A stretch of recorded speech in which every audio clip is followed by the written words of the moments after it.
Doctor David Molina, buenas noches. Compañeros todos, buenas noches. Mi nombre es Silvia Ronecusioman, soy estudiante de la Facultad de Derecho de la Universidad Continental. Hoy nos toca exponer un caso en el curso de informática, el cual es el que no corre vuela. Para entender este caso, primeramente vamos a hacer un pequeño resumen, ¿no?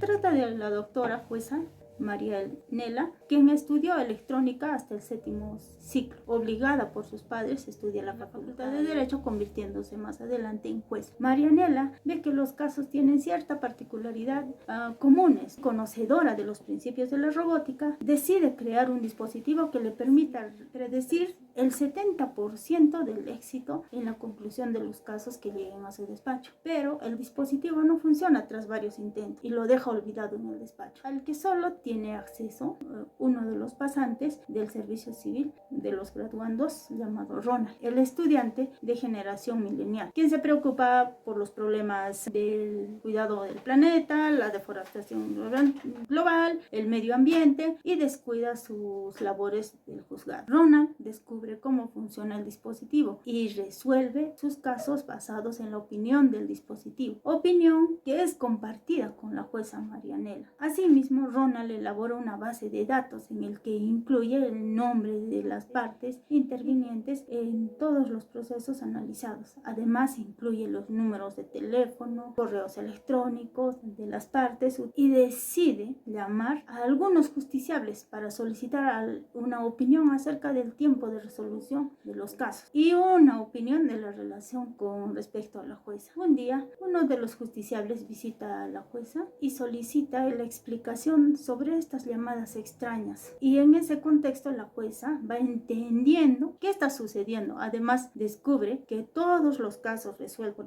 por Ronald habían sido apelados y declarados nulos, y que este último había estado usando dicho dispositivo. Para este caso, nosotros vamos a analizar y responder algunas preguntas. La primera pregunta: en el presente caso, ¿se aplica el derecho informático o la informática jurídica? ¿Cuál de los dos? Bueno, primero vamos a ver qué es el derecho informático. El derecho informático es una disciplina jurídica encargada de regular los medios tecnológicos. Consiste en un conjunto de leyes, normas, principios aplicables a los hechos y a los actos derivados de la informática. Las atribuciones que se pueden obtener son infinitas, mientras que la informática jurídica consiste en el uso del software, del hardware informático como instrumentos del derecho. Para este caso, la aplicación de la informática jurídica es la ciencia que estudia los impulsos informáticos para mejorar el proceso de análisis, de investigación, de gestión en el ámbito jurídico, es decir, que el empleo del software y el hardware como instrumento del derecho para agilizar los procesos legales, razón por el cual la jueza María Nela crea un dispositivo para mejorar los procesos de análisis, de investigación, gestión y minimizar la carga procesal y acertar con éxito en sus decisiones judiciales. La segunda pregunta: ¿cuáles son las acciones que podríamos enmarcar en la informática jurídica? Para esta aplicación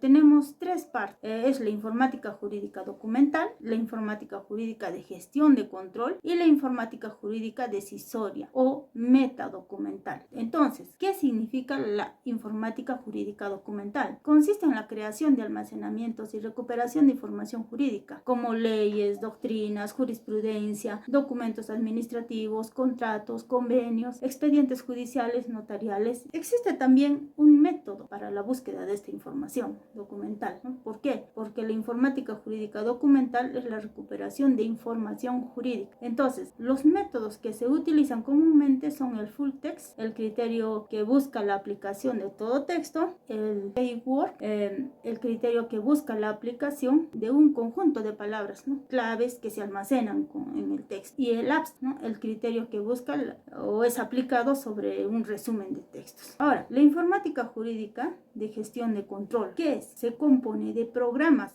a través de los cuales se asiste a la realización de actos y gestión de tipos jurídicos como contratos, certificados, mandatos judiciales. Fue en este sentido como nace la informática jurídica de gestión de control para posteriormente buscar un desarrollo de la actividad jurídica objetiva. De acuerdo al uso profesional que se le dé, la informática de gestión de control puede subclasificarse. En este caso, se va a subclasificar en 4 partes, ¿no? En informática registral, informática parlamentaria, informática de gestión y la informática notarial. ¿Cómo identificamos la informática registral? Es la que utiliza la administración pública aplicada al tratamiento electrónico de la informática. Es una clasificación que posee características de la modalidad documental y de gestión. Y la informática parlamentaria se aplica en el campo de la organización de funcionamientos de las cámaras de parlamentarias, en tareas como información legislativa, diario de debates, bibliografías, hemerografías, control de gestión, proyectos, control de legislación, a partir de una relación de determinadas derogaciones, publicidad y los actos de gobierno, entre otros, ¿no? Y la informática de gestión es la que administra la gestión del acto jurídico, utiliza el proceso, administra, entre otros, la agenda de plazos, los casos, la agenda de clientes,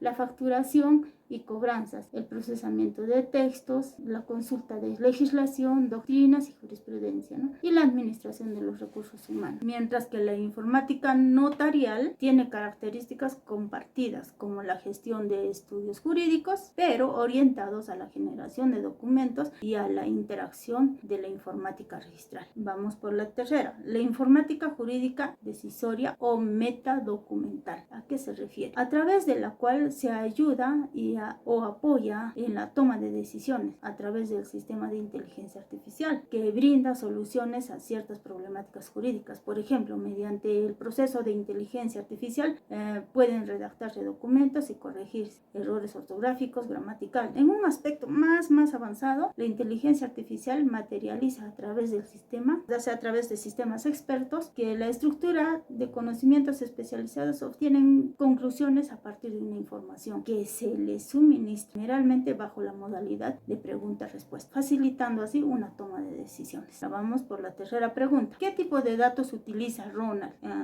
Hablando del caso, el cual estamos analizando.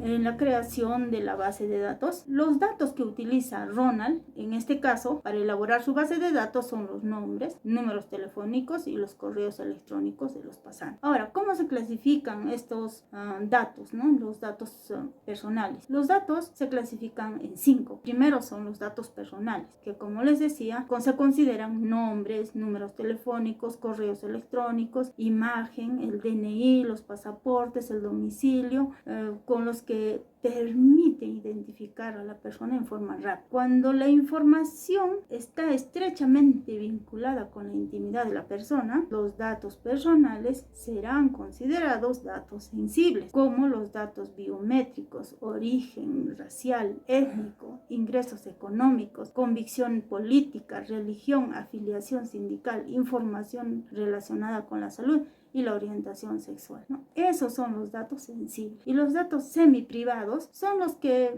tienen una naturaleza íntima o pública. No son de interés en el sector específico o grupo de personas en general, ¿no? Los datos biométricos son datos físicos, biológicos o de comportamiento de un individuo que lo individualizan en una sociedad. Pueden ser fisiológicos como la huella digital, la retina, el comportamiento, la voz y hasta la firma. Y los datos públicos, los que están determinados por la ley o la constitución política, el cual es de dominio político, como los datos relativos al estado civil, luego la profesión, el oficio, ¿no?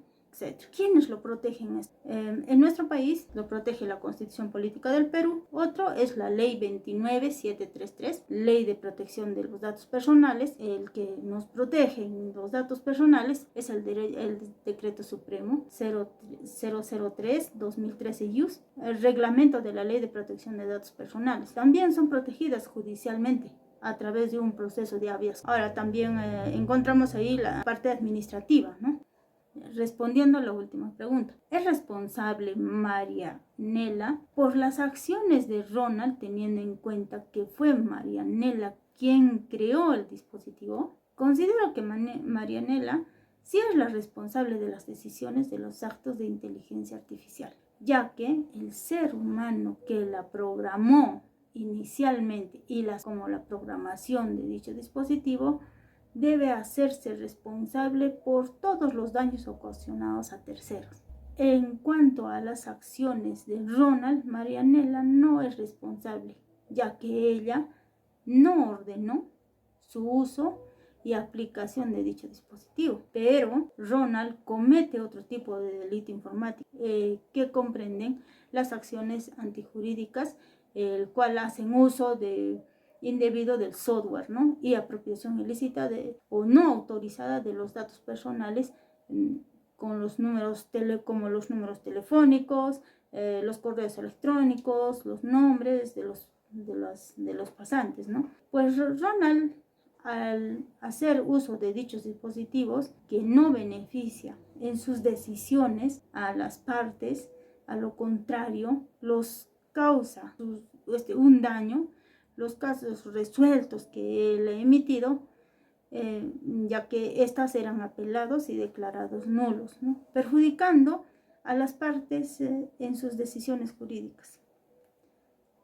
Es claro que la respuesta no es tan sencilla si nos interrogamos quién sería la responsable si un dispositivo causa daños informáticos.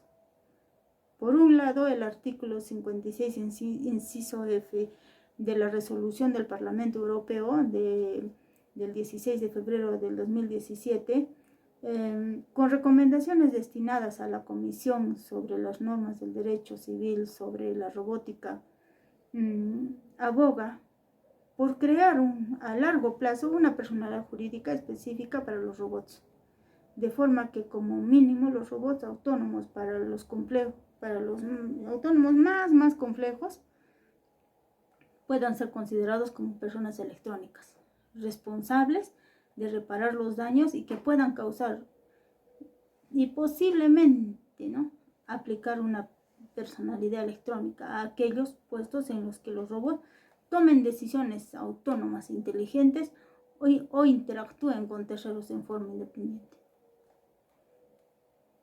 Eso sería todo, compañeros. Muchas gracias.